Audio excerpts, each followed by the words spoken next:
রংপুর নগরীর ঠিকাদার পাড়ায় দীর্ঘদিনের দুর্গা মন্দিরে হয়ে আসছিল পূজা অর্চনা। হঠাৎ করে মন্দিরটির ভূমির মালিকানা নিয়ে শুরু হয় দ্বন্দ্ব। দুই পক্ষের বিরোধের জেরে বন্ধ হতে বসেছে দীর্ঘদিনের পুরাতন দুর্গাপূজা মন্দির। দ্বন্দ্বের কারণে মন্দিরে তালা দিয়েছে প্রতিপক্ষ। আমি অলওয়েজ সত্যের পক্ষে, ন্যায়ের পক্ষে। আর এই পুজো হচ্ছে দীর্ঘ 35 বছর যাবত এখানে পুজো হয়ে আসছে। এই পুজো করার জন্য তারা স্টাম্পে তাদের টাকার প্রয়োজন, তারা স্বর্ণমূল্য দাম আমি বলাতে আমাকে তারা এটা চুক্তিবদ্ধ হয়। ওদের এটা আমি দেখছি, কোর্ট কোনো আদেশ দেয়নি। কোর্ট বলছে সংস্কার কাজ আপাতত স্থগিত থাকবে। যেটা এডিএম কোর্ট দিয়েছে সেই আদেশটাকে তারা স্থগিত করেছে। এই সব পুজো অর্চনা স্বাভাবিক চলবে, কিন্তু ওরা বাধা দিচ্ছে, আমরা করি নাই, কারণ আমরা আইনের প্রতি শ্রদ্ধাশীল। আমরা যদি করতে যাই তারা একটা সিন ক্রিয়েট করে আমাদেরকে সন্ত্রাসী প্রমাণ করবে, এই সুযোগ তাদেরকে আমি দিই নেই। আমরা চাই পূজা হয়ে আসছে, পুজো হবে, আইনের মতো চলবে। আইন যদি বলে পুজো হবে না, পুজো আমি করবো না। স্থানীয়রা বলছেন, মন্দিরের 1.5% ভূমি মন্দিরের বর্তমান সভাপতি প্রাণকৃষ্ণ গোস্বামী বায়না করেছিলেন, যার ফলশ্রুতিতে স্বাভাবিক নিয়মে চলে আসছিল মন্দিরের সকল প্রকার কার্যক্রম।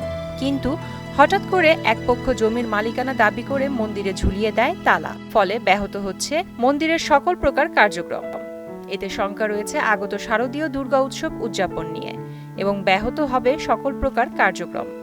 যে যেখানে পূজা হচ্ছে, পূজা হয়ে আসছে, সেই 35-36 বছর থেকে পূজা হয়ে আসছে, সেই পূজা হঠাৎ করে এই পূজা বন্ধ করে দিচ্ছে, যে পূজা করতে দিবে না। তাই আমাদের আবেদন এটাই যে আমরা পূজা করতে চাই, পূজা এখানে হয়।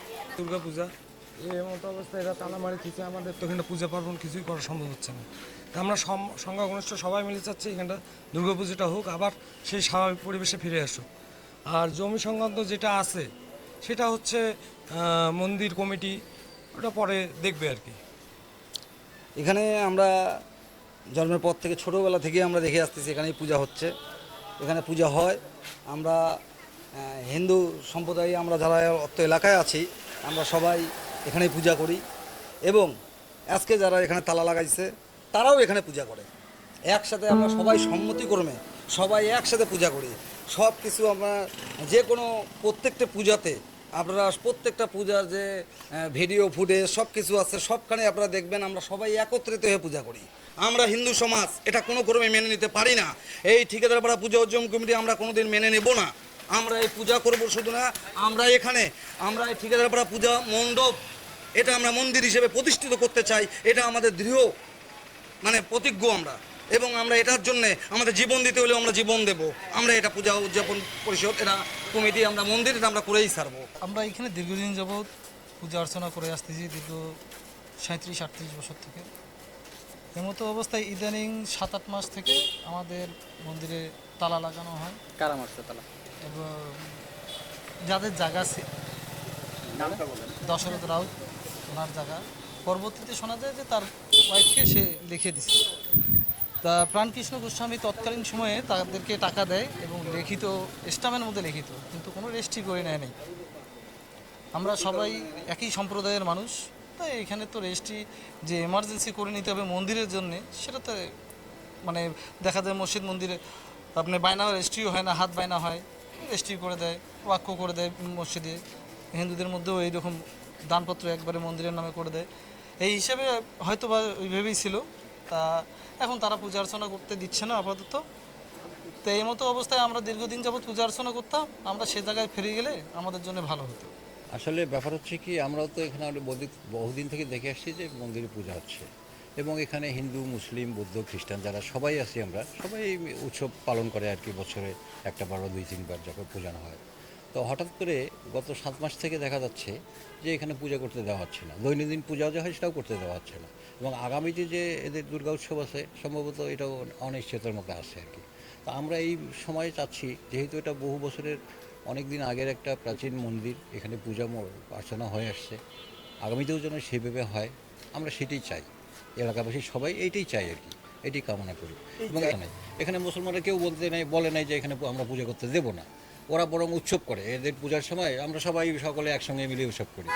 তো যাই হোক, এখানে সবাই চায় যে পূজা হোক, তার মধ্যে হঠাৎ গত কিছুদিন থেকে দেখা যাচ্ছে যে এখানে তারা ওই যে দৈনন্দিন যে পূজা করে সেটাও করতে দিচ্ছে না, এবং আগামীতে যে দুর্গোৎসব সেটাও হয়তো একটা অনিশ্চয়তার মধ্যে আছে। এ বিষয়ে বাংলাদেশ পূজা উদযাপন পরিষদ রংপুর জেলা শাখার ভারপ্রাপ্ত সাধারণ সম্পাদক বলেন, বিষয়টি নিয়ে বিগত প্রায় 7 মাস ধরে বিরোধ চলে আসছে। আসলে এখানে পূজা বেশ কিছু বছর থেকে হয়ে আসতেছে, এটা আমরা জানি। মাঝখানে 2-1 বছর থেকে আমাদের কাছে এখান থেকে অভিযোগ করে যে পূজা করতে দিচ্ছে না এখানকার সম্প্রদায়। তখন আমরা পূজা উদযাপন পরিষদ রংপুর জেলার পক্ষ থেকে এসে 2 পক্ষকে নিয়ে বসে একটা সমাধানের চেষ্টা করি। তা মোটামুটি একটা সমাধানের পথে চলে আসছিল, পূজা চলতেছিল। ইতিমধ্যে হঠাৎ করে শুনলাম যে এই 3-4 মাস আগে এই জমিওয়ালা পক্ষ মন্দিরের বিরুদ্ধে একটা মামলা করে, ঠিক আছে? তা মামলা চলমান আছে, চলমান থাকা অবস্থায় এখন আমরা শুনতেছি হঠাৎ করে এখানে পূজা বন্ধ করে দেওয়া হয়েছে। তা এটা ঠিক না। পূজা ধর্মীয় বিষয়, হিন্দু সম্প্রদায়ের জন্য জরুরি বিষয়, এটা বন্ধ করা মোটেও ঠিক না। আর যেহেতু আমাদের সামনে শারদীয় দুর্গোৎসব, সারা দেশব্যাপী এটা উৎসব হয়, আমরা রংপুর জেলাতে যত পূজা আছে সব মোটামুটিভাবে যাতে শান্তিপূর্ণভাবে হয় এটা চেষ্টা করি, দেখাশোনা করি। তা আমরা আশা করব সব জায়গার ন্যায় ঠিকাদার পাড়াতেও যাতে প্রতি বছরের ন্যায় এই দুর্গাপূজা সুষ্ঠুভাবে পালন হয়। আর এখানে যেহেতু একটা আইনের বিষয় আছে, আইন আদালতে যেহেতু এখানে মামলা চলতেছে, কোর্ট যেটা রায় দেবে 2 পক্ষকেই মানে নিতে হবে। হ্যাঁ, কোর্টকে সম্মান জানায়, আইনকে সম্মান জানায়। তা তখন আমরাও থাকবো প্রয়োজনে থেকে কোর্ট যেটা রায় দেবে তার পক্ষে আমরাও দাঁড়াবো, দাঁড়ায় এটার সমাধান করে দেব। কিন্তু আমাদের এখন যেটা কথা, অন্তত পূজাটা যাতে ঠিকভাবে হয়, পূজাটা যাতে হিন্দু সম্প্রদায়ের এখানকার লোকজন সবাই সুষ্ঠুভাবে পালন করতে পারে।